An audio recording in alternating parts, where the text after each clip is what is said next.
Show in association with Leaf Spirits. Matty, And I am Colin. Colin, how are you doing this evening? We in a better mood than we were after. Nah, No, no, but Hibs, mate. And I've been at work today. This is meant to be my non-working day. Like I do this 9-day fortnight now, and I had to work today. I've switched it. I've landed it no bad out there, but still. And then I've just been to watch my daughter play football for the school. The school football is no great anyway, but it's also fucking freezing cold. So I'm delighted to be back talking about Hibs again. That'll warm me up, I'm sure. I know. Right, we've got a wee bit of busy night, so we're going to do the preview show. It's probably not going to be that long, right? You're lucky if we'll do this for 20 minutes. Say lucky, it might be unlucky, it might be shite, you might hate it. We might end up going on about how shite it is as well. We might, And aye. I'm here for 45 minutes. We might be longer. And then if you're a subscriber, you'll also have extra time coming out after this. We'll go off YouTube and we'll record extra time for our subscribers after that, which is another half hour. We'll be picking up on some of the talking points from the weekend. Right, Colin, I'm going to bring up the wee bit graphics that we like to do in these things. Let me just move my screens around here 1 second. I was organised, and then you know what happened? I brought something else up on the screen to start the live stream, and then that threw me. So I think we're almost good to go here. Right, you'll see this in just a second when I hit the share button. Right, you got it? I can see it. Yeah, right. Red and green should never be seen. Apart from an Long Bangers preview show when it's Hibs v Aberdeen, which sort of rhymes. I think that's the actual rhyme for it. Anyway, what the fuck are we on about? Colin, start with your team. This is yours. I think I've got the right hard picking the team this time, wasn't it? Like it's not been an easy task. I kind of feel sorry for David Gray because I tried to pick mine. I was like, what the fuck did I actually do here? So top me 3 years. So my thought process was right. The fuck with anybody that's been making mistakes. Now, that was my thought process at the start. How do I get that into a team? I thought, I kind of worked 3 at the back. I was going to go 3-5-2, but I thought if we really got, is Nicky Cadden really a wing back, that kind of thing. So I went 3-4-1-2. And you were just putting YouTube on your phone there, were you? I was, so I could see, could see the comments because I can't see it because I've got the screen. Aye, no, that's fine. And I've got I've went with Smith and goals, obviously, right? Well, I say obviously. I've heard about chat today and I group chat him in, and folk have written this boy off after one game against Kelly Hearts, and I'm a bit like, why are we writing him off just because he's been a career number 2? Doesn't mean that. Assuming that, I'd like to think he doesn't always want to be a number 2. He's not put a foot wrong as a number 2 as far as I can see. So far, he's done the warm up well. He's trained every day. He's made himself available. So he's getting his chance for me. I don't think the other guy's a loan deal anyway. We've signed 2 goalies. One was permanent, one was on loan. Let's play the permanent one. And if he's not good enough, you know what? He's not good enough. We can deal with that at that point. I don't think at the moment we can say that. So he's in goals. Then I went with 3 at the back. Now, there's no many players left that haven't made mistakes. So I've had to go with O'Hora and Bushiri. O'Hora's made a couple of mistakes. Bushiri made the one last weekend as well as the ones he's made previously being in the team over the years. And then I've went for Iredale at the back. Yet to know much about the boy, but he's getting his chance. And then I've went Miller ahead of Cadden. Now, I'm not Miller's biggest fan, but I think he's probably made less mistakes than Cadden this season. So he's in the less mistakes role. And I think Nicky Cadden was pretty unfortunate to get subbed on Saturday. I think he started the game all right. He was good against St Mirren the week before. I think by moving him back to left back or whatever position it was, he got moved back to after the sending off. He then got hooked. I thought it was a wee bit. I felt a wee bit sorry for him. That's not why I'm picking him. I think he's a good player, so he's in. And then centre the 2 in the centre, I went for Mariah Welsh. Remember him? And Dylan Levitt, because again, I thought Neil was suspended actually when I picked this. Now I'm not picking him anyway. I never changed that because I thought no, I'm going to stick. I think he's not suspended based on Kieran Gallagher's mentioned on YouTube that he's not suspended. So I think it was just misreported that he was. But then when I heard that, I thought that's right. There's usually like a week or 10 days or something after the booking before your suspension kicks in. Anyway, I'm going to stick with Levitt and Mariah Welsh in there because I'm thinking, you know what? Let's just see what happens. and if they're good, then we can stick with them. If they're not, then they're already on the list to go anyway. So it's their chance to turn that round.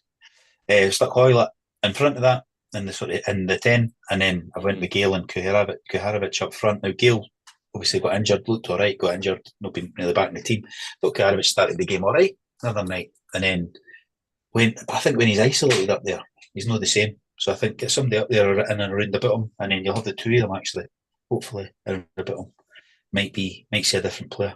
So something totally different. I'm sure folk will go, "What the fuck is that?" But you know what? Like I've been picking the same team, been picking the same players, and they keep letting us down. So let's try something different.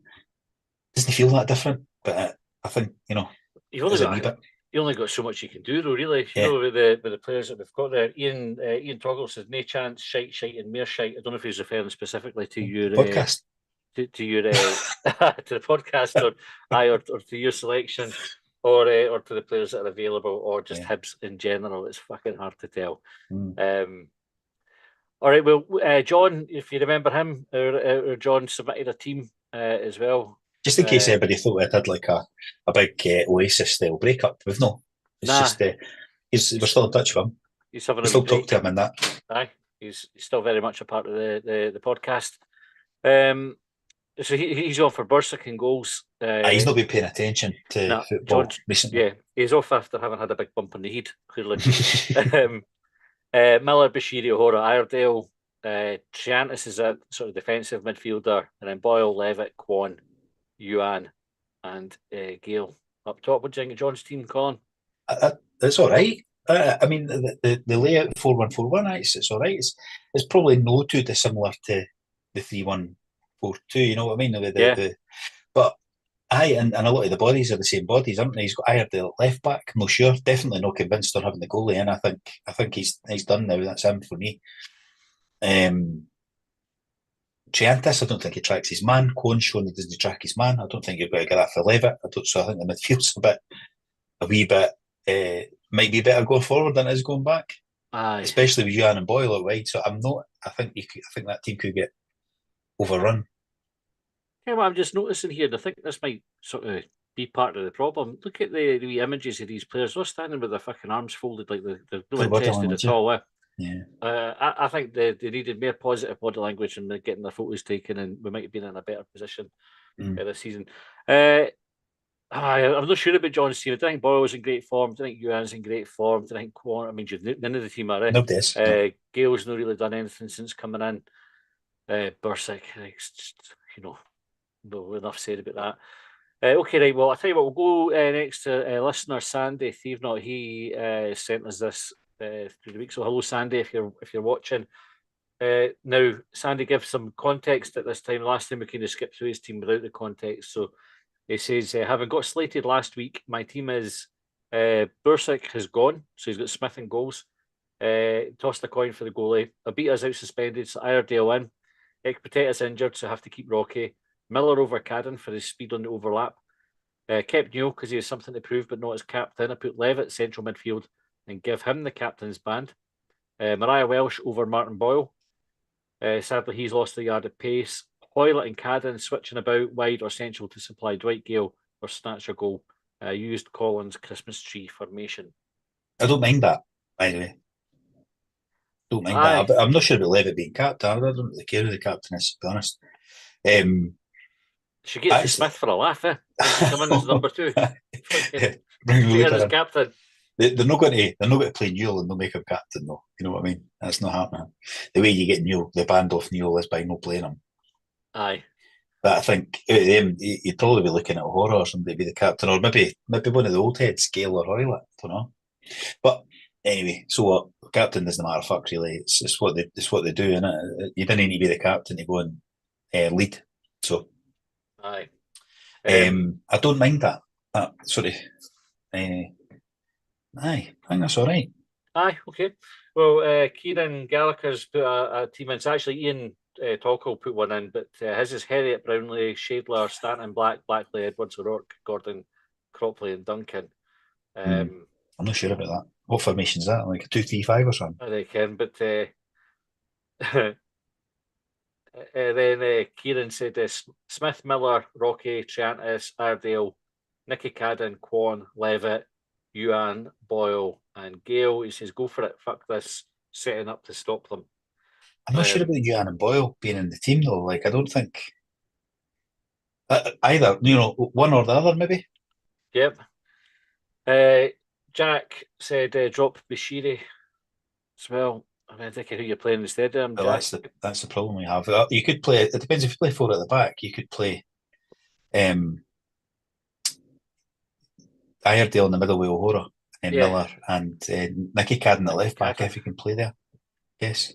This is mine. Mine's just actually that. Oh fuck! I've done it again. I've just put John's up instead of mine. Fuck me. Embarrassing. That's embarrassing. Schoolboy error.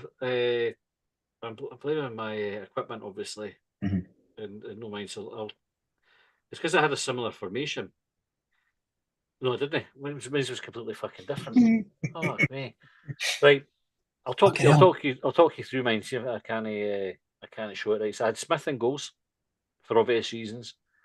Back three, Bashiri on the right, O'Hora in the middle, and Iredale on the left.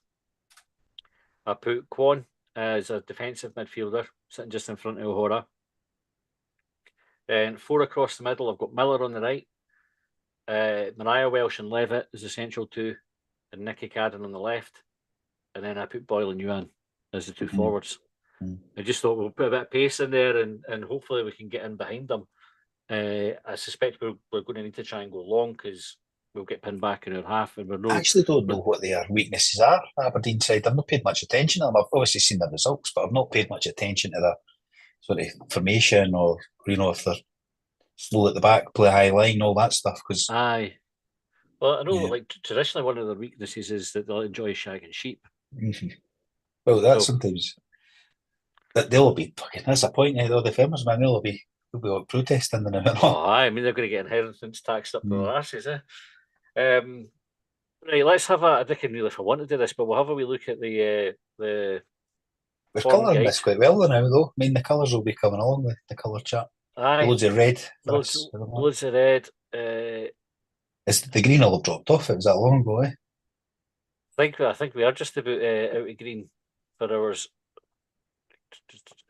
There we go. Get the old. You have used computers before, just for the viewers. Like has used computers before. I grew up with computers, mate. Like, do you know what I mean? Like, I was almost seamless. Almost. There we go. Here we go. Still got 3 yellows in there. We've got 3 yellows. They've got a yellow and a red in there now as well. It's not like they're super duper. It's pretty grim the way. Like, I mean, I'd much rather be in their position than ours. I mean, it's almost not worth talking about. I mean, they beat Hearts, they've drawn with Celtic, they beat, I guess, Dundee, beat Rangers, beat Dundee United, and then lost to St Mirren just on Saturday. Look, they're maybe in the middle of a wee wobble, if you think about it. They got that 6-0 scudding for Celtic, and then that defeat there to St Mirren. And if you remember us under Fenlon, we had that big hiding of Malmo, and we were never the same after that. No, did they not beat? Who's that they beat 4-1? Dundee or Dundee United in between that though? It was where's the opposite one? Dundee. I still have had a win in between. But sometimes these can have a fun impact on your team, especially like how the manager views the defence and how willing they are to kind of just go gung ho going forward. What have you made of Aberdeen this season, Colin? I've not seen much of them, right? I've watched bits and bobs of the sports scene, and I've seen when they've been live on the TV. I've seen some of their games, but I've not watched loads. But the results have been fucking brilliant. So on that point, whether I think a lot of their earlier results, I'm looking there, they've obviously got a 4-1, but the other ones would tie in with what I was going to say. It's a lot of narrow wins. And now, I'd rather be fucking winning all the time, but they are narrow, and that can easily be turned. It's almost like Wayne Shanklin, like look at last season, Wayne Shanklin stopped scoring, what's going to happen? Well, we've seen it, the fucking second bottom of the league. So I think they could find themselves in a similar place. That could easily be, 10 defeats in 12 games, as well as they've had their 11 wins in 12, because they're on the right side of the wins, but I don't think that the averages says that happens. That continues to happen. Yeah, I think from what I've seen at Aberdeen is they're almost like the exact opposite of us, and they're playing playing well and they're getting the breaks, and we're not playing that well and we're not getting the breaks. It's like everyone's going for them, that's not going for us, and obviously that's because they're doing better than us this season. They've got a teamwork ethic and all that. You can see that the games I've seen. It's they're throwing bodies in front of the ball. Even when they go to Parkhead and drew 2-2 way back there, they were 2-0 down. And they came back to 2-2. So shows a bit of team spirit, team fighting the team, bit of belief, dare I say, leadership and all that. But whereas, the stuff we're kind of missing, that look at our results, 3-2, 1-1, 0-0, 1-1. They're all wins for them. And they're just going on the right side of them. Yeah. Right, score prediction? I think we'll lose 2-0. Just the 2? Yeah. I think it's going to be a pretty fucking sore one. If I'm honest with you, there's the league table. It's not very good reading either. Because the points difference is 31. We're on fucking 8. Yeah. For the end of That's mad, yeah. Really, they're one of your competitors that we would talk about.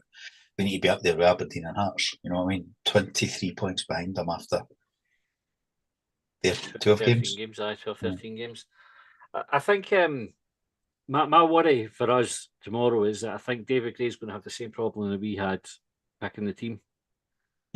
And I think when the manager's at that stage where he's like, fuck that day. And Lee Johnson used to do it, like when he'd lose and he'd keep trying different things until he stumbled upon something that worked for a win. And then he'd stick with that until we lost, and then the process would repeat. Yeah. I think that's where David Gray is now, where it's just like, fuck it, you'll do. I've not tried you yet, might as well. I've got nothing to lose, I'll chuck you in the team. Yeah, no, I get that, but I don't know if he changes the team that much, but it's his subs that he's not got any order. I think he would just like it's the things like bringing Josh Campbell or Jake Doyle-Hayes in for the cold, or Dylan Levitt out in for the cold, or Rocky, just players that aren't really kind of getting a sniff, and then all of a sudden they're like, right, well, you're starting the night, because I just think he can't trust the players, and so I think every week we're going in with players that haven't got that relationship with each other, where they can where they're going to be. Aberdeen are a settled team, and that makes a difference. So I think if they're in good form, if they come and they're at it, I think we will really struggle. If they score early, it could be anything. And the place could be a fucking horrible place to be. Yeah, I think so. So I'm going to predict a defeat. I don't like predicting a defeat, but I just can't see any way that we're going to win. And I hopefully this is like the reverse jinx. I know, we'll just need to sit here every week and predict defeats for the rest of the season, hopefully. But I think it'll be a 3-0. I think there'll be 3 goals before half time, and then the second half will be a non-event. It'll be Aberdeen will go, we've got the game fucking won. And we'll have enough of the ball to make it look like we're sort of in the game, but we'll not do anything with it. And then there'll be fucking massive boos at the end. And well, there'll not be, because nobody will be there. Well, they'll be there, aye. And then that'll be that. So anyway, right. That's what we've got time for the preview. Like I said, if you're a subscriber, we're going to go and record extra time now. That's not live on YouTube, but it will be up on YouTube later on. You can subscribe by clicking the join here button on YouTube, and you can sign up as a YouTube member, or go to our Patreon and you can sign up there. There is a free trial for 7 days as well, and you get a wee taste of the 3 of our extra time episodes, including the one that we did with Ed Norville the other week as well, which was really good feedback on that. If you don't already subscribe to the YouTube channel, hit the wee button there as well, and you'll get notified when we go live. Right, thanks for tuning in, Colin. Thanks for your time, and